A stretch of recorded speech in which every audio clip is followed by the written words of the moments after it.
Hi, it's me again, Ice. As you can see, we have a different setup, but could it be? So, anyway, uh, most of the people I started Kendo with quit, and honestly, I probably should have too. I wasn't athletic. I hated cardio, and competition makes my stomach drop. Like really. And yet, somehow, I was the last one left. Okay, this is my Shinai bag. And super cute with a lot of, not a lot of, but some pins and chichi. So, I joined Kendo back in 2010 because I like Star Wars and Rurouni Kenshin. That's it. Lightsabers, samurai aesthetics, anime influence, not discipline, not lifelong martial arts goals, just vibes really. But that's not why I stayed though. So today, while I do a little Shinai maintenance and check my Bogu later, I want to tell you the real story, the messy one. So when I first joined Kendo, I didn't really understand what it demanded. For those unfamiliar, Kendo is a Japanese martial art based on swordsmanship.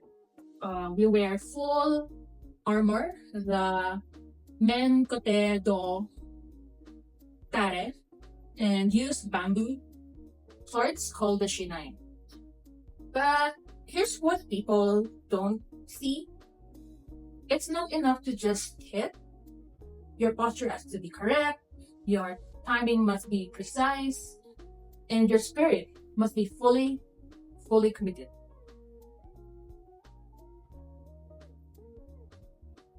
That's called Kikintai Ichi. It's a concept. It means spirit, sword, and body as one. When I started, none of mine were aligned. This is a boken, by the way. My body was tired. My mind was anxious. My spirit doubted everything. I was not naturally talented, but I kept showing up.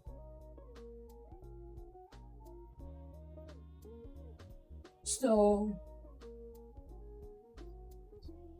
one by one, my batchmates stopped training.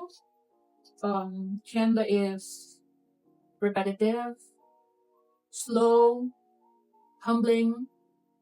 Progress takes years for some, especially me, but I stayed. Not because I was exceptional, but because somewhere in that exhaustion, I found belonging. Seniors and senseis who corrected me patiently, friends who became like family, and sometimes belonging is more stronger than self-doubt.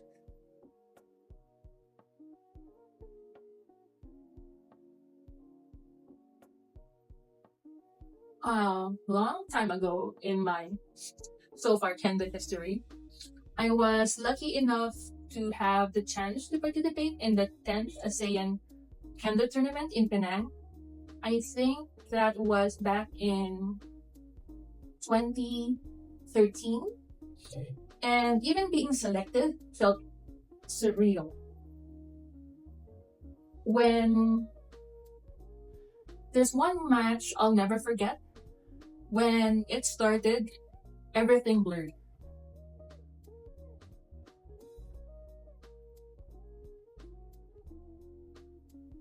The noise faded, The cheers felt distant, and I couldn't see clearly except for my opponent, specifically my opponent's kote.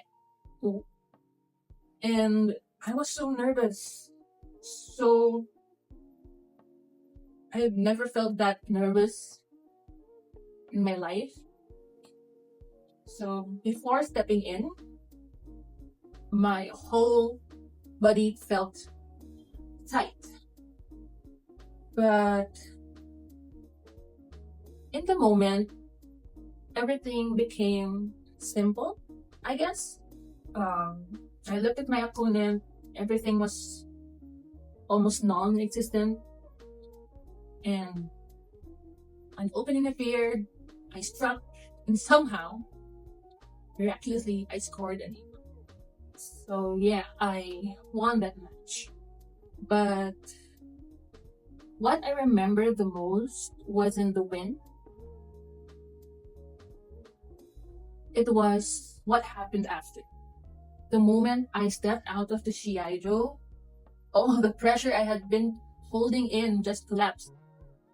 I bawled my eyes out, like not graceful tears, just full overwhelmed crying. And I remember a sensei from a different club, even a different country, gently patting me on the head and comforting me. That small gesture meant so much. It felt warm, humbling, and safe. And that's when I understood something. I don't love Kendo for the medals because I'm not competitive in the first place. But I love it because of moments like that. Because even in a competitive space, there is kindness.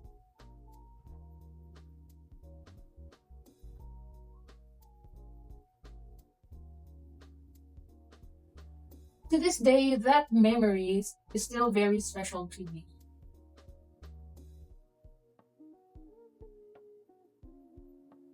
Then adult life happened. Work grew heavier, responsibilities multiplied. I trained less, then irregularly, then not at all for stretches of time. And truthfully, Kendo wasn't just physically hard for me. As someone who lives with mental challenges and is neurodivergent, training days weren't just tiring, they were overwhelming.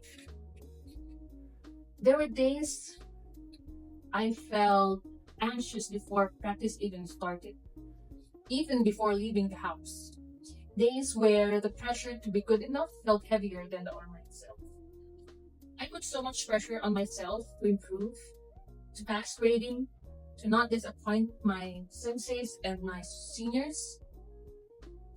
Many times I told myself I should quit, that maybe I wasn't built for this. I showed up, but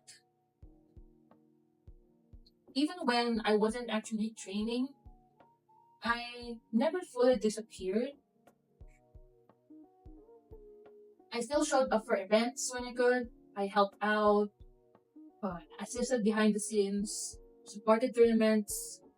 Somehow I felt like I needed to do that, not out of obligation, but because Kendo had given me so much and stepping away completely didn't feel right. It felt it felt important for Kendo, but especially for me. Like I was holding onto a thread that I wasn't really ready to cut.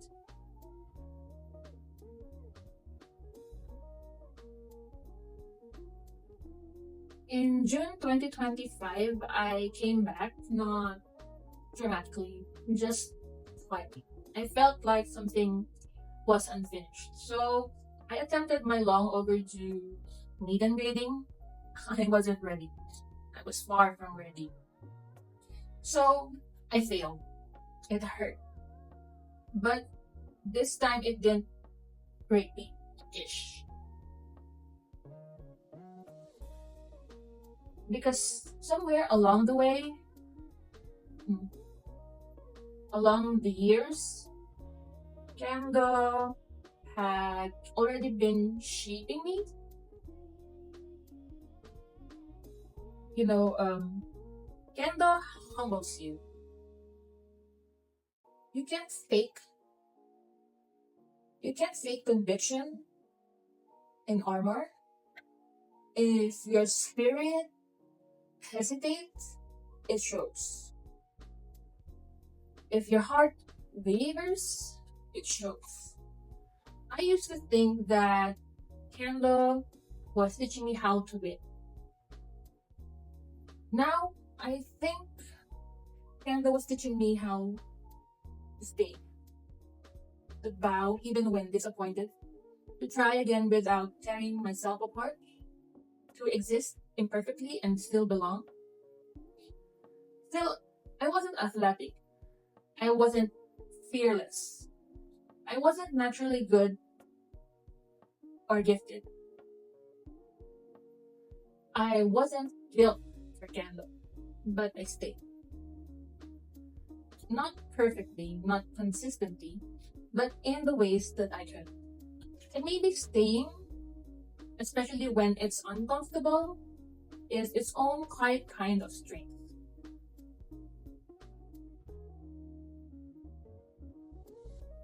Bye.